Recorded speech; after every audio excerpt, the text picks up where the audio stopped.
Who remembers a cricketer called Ben McGrath? Right, that got more enthusiasm than the first question. Why am I talking about Ben McGrath? Well, one third question. Who has a photo of themselves with Ben McGrath?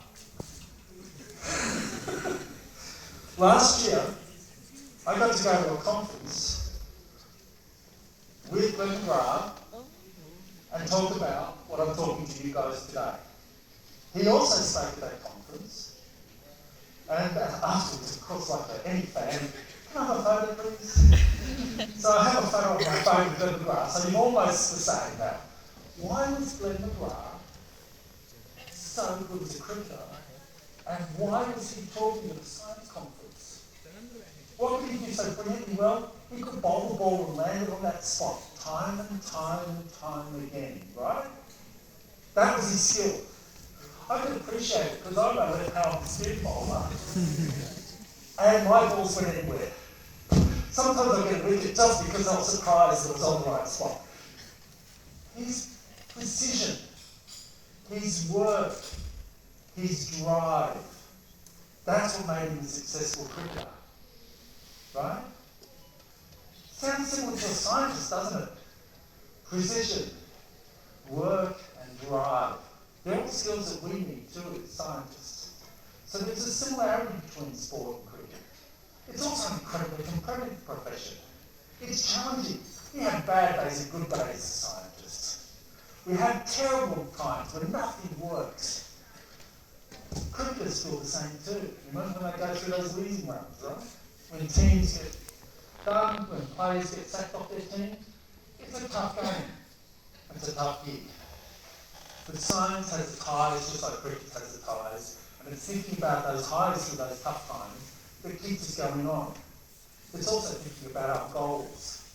For a cricketer to be India, admirable goal, which we can only occasionally do. It's taken us 11 years to do it recently. For a scientist, it's to make an impact. And what I want to talk today is about the ways we can make an impact and make a difference. And that gives us the second reason why Glenn McGrath was at this conference. As many as you know, his wife passed away with breast cancer. A tragic event that many of us face. What did he do? He turned that into something different. He turned a loss into an opportunity to raise funds, to establish breast care programs in Australia that have made a tremendous impact. And just this year has expanded it to be programs beyond. And that is taking science, how to treat breast cancer, through to nursing and application, how to help people. And again, there's similar principles there to what we're trying to do as scientists, right? There's things we can think about. So where I want to go to today is talk to you about the work we've been doing in Australia as a team of people. This is not just me, this is a large project. But giving you some principles to think about how to do research that has impact, as you're already doing here. And what is needed to have impact. So, this is something we all know. Climate change isn't just hotter and drier.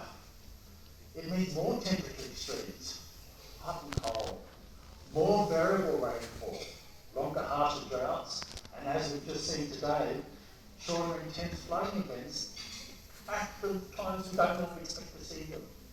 So climate change means much more variability and much more harsher climates. So the solutions aren't as straightforward as just making a drought-tolerant plant or a heat-tolerant plant. There's many different facets to thinking about those solutions. And when we think about those solutions, we need to think about the system as a whole. And this has been the brilliance of this conference we've been at this week. We've been thinking about the system of high-altitude plants and what's needed from the genes, through the ecosystems, to what's below the ground, what's above the ground, and what brings the whole system together to enable these incredible plants to survive in such extreme environments. And isn't it just remarkable when you think about that? You know, we sit in our air-conditioned rooms, even then we've still got jumpers on, the plants are out there at these ridiculous elevations, surviving and growing. Right? That ability to adapt and there. It's taken billions of years to evolve.